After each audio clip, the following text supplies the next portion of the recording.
केला बेचने वाली चुड़ैल। एक बार की बात है, जादूपुर नाम के एक गांव में करतब दिखाती एक औरत एक रेड्डी के लिए गांव में आती है। आइए आइए मेहरबान कदरदान, खाइए रोहड़ा के ताजे ताजे केले। कभी खाए नहीं होंगे ऐसे केले, पीले पीले केले खाइए।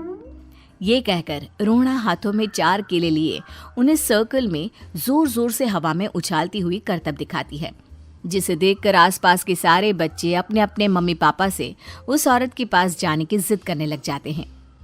पापा, ऐसा तो सर्कस में बॉल से होता है ना, ये आंटी तो केले से कर रही है। चलिए ना पापा, देखते हैं। रोहड़ा एक पतली सी तार पर चलती हुई केलों से करतब दिखाती है। आते जाते सभी लोग बाहर रुककर उसके करतब देखते हैं और वाह वाही करते नहीं थकते। जैसे ही एक आदमी पास आकर उसे पैसे देने लग जाता है, तब वो कहती है, अरे नहीं नहीं साहब, मैं करतब तो बच्चों के मन को बहलाने के लिए करती हूँ। धंधा तो मेरा केले का है। पीछे देखो मेरी रिड्डी, जो भी मेरे केले खाएगा मेरी तरह चुस्त दुरुस्त और तंदुरुस्त हो जाएगा। पता चलता है क्या कि मेरी उम्र 55 की है। अरे पर ऐसे ठंड के मौसम में कोई केला क्यों खाएगा? ये ऐसे वैसे केले नहीं है साहब, ये शरीर में गर्मी देते हैं। ठंड को दूर भगाए जो भी रोहिणा के केले खाए। पापा, अगर मुझे केले नहीं मिले तो मैं घर नहीं जाऊंगी। तभी उसके पापा कहते हैं कि बेटा, केले ठंड में कभी गर्मी नहीं देते। ये सब कहने की बातें हैं, सामान बेचने का तरीका है इनका। पर पिंकी नहीं मानती। मैं केले खाऊंगी। पिंकी की जिद के आगे नत्थू हार जाता है और उसे केले खरीद कर दे देता है। पिंकी खुश होकर केले घर ले आकर खाती है। अब मैं भी करतब करूंगी, कितना मजा आएगा। जादुई केले। पिंकी पहला केला खत्म भी नहीं करती कि वो बेहोश हो जाती है। दूसरे केले से एक काला धुआं आता है और रोहड़ा चुड़ैल बनकर बाहर निकल आती है। मेरे भूतिया केले बच्चे न खाए, ऐसा हो ही नहीं सकता।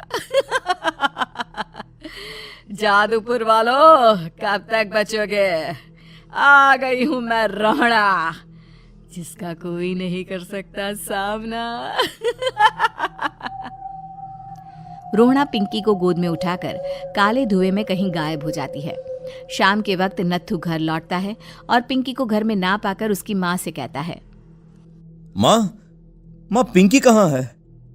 अरे बेटा, उसे तो तू सुबह करतब दिखाने ले गया था ना, फिर कहाँ वापस आए तुम दोनों? मुझे लगा तू उसे अपने साथ मंडी ले गया होगा। हे भगवान, मेरी बच्ची कहाँ गई? मैं उसे घर ही तो छोड़कर गया था माँ। नत्थू गांव के घर कोने में अपनी बेटी को ढूंढता है, पर उसे वो कहीं नहीं मिलती। परेशान होकर आखिर रो रो कर नत्थू हिम्मत हार कर घर लौट आता है। अगली सुबह रोहड़ा फिर से करतब दिखाने आती है और इस बार पिंकी की तरह रोनी केले खरीद लेता है। 50 रुपए दिए थे पापा ने, सारे पैसों की मैंने केले खरीद लिए हैं। अब मैं भी आंटी की तरह ही करतबबाज बन जाऊंगा। यही सोचते हुए रोनी केले खाता है और पहला अकेला केला आधा खत्म भी नहीं करता कि चुड़ैल उसके सामने आ जाती है। मेरे साथ चलने का समय आ गया है रोनी। ये तो बस शुरुआत है। अब इस गांव के सारे बच्चे धीरे धीरे मेरे कब्जे में होंगे, एक बच्चा भी नहीं बचेगा। ये कहकर रोनी को गोद में लेकर काले धुएं में अदृश्य हो जाती है। इसके बाद हर रोज गांव में से कोई ना कोई बच्चा गायब होता, पर ऐसा क्यों हो रहा है किसी को भी समझ में नहीं आ पा रहा था। रोज की तरह अपनी बेटी पिंकी की तलाश में नत्थू गांव के एक तालाब के पास बैठा रो रहा था। कहाँ गई मेरी पिंकी? शकुंतला के जाने के बाद एक वही तो मेरा सहारा थी। अरे उसकी आत्मा कोस रही होगी मुझे कि मैं अपनी बच्ची को संभाल भी नहीं पाया।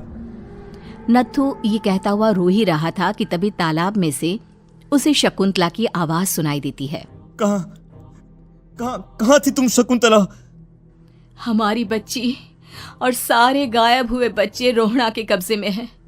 वो बच्चों को जो केले देती है उससे बच्चे बेहोश हो जाते हैं और उसके कब्जे में आ जाते हैं और वो उन्हें ले जाकर काली दुनिया में ले जाती है।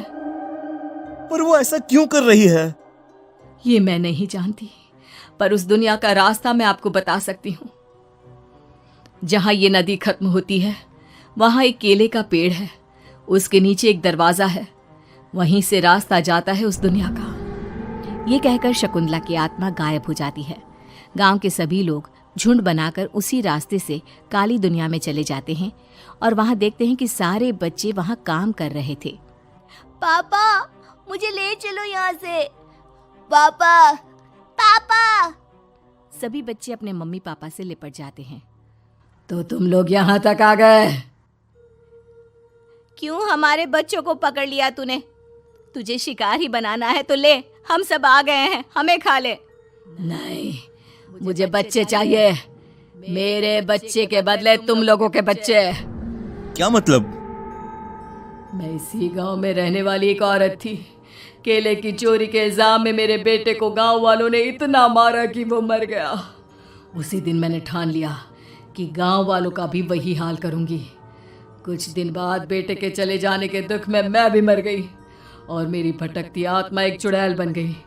और फिर मैंने बदला लिया तुम सबके बच्चे छीनकर। बर्दाश्त नहीं कर पाए ना? सोचो मुझ पर क्या बीती होगी। हमें माफ कर दो रोना। पता नहीं ये किसकी गलती थी, पर हम सभी माफी मांगते हैं। हमारी खुशियां लौटा दो, तुम भी तो एक माँ हो। गांव वालों की बात सुनकर रोना का मन पिघल जाता है और वो बच्चों को छोड़ देती है। उसके बाद काली दुनिया बच्चों के लिए जादुई दुनिया बन जाती है। अब कोई भी कभी भी वहां आ जा सकता था।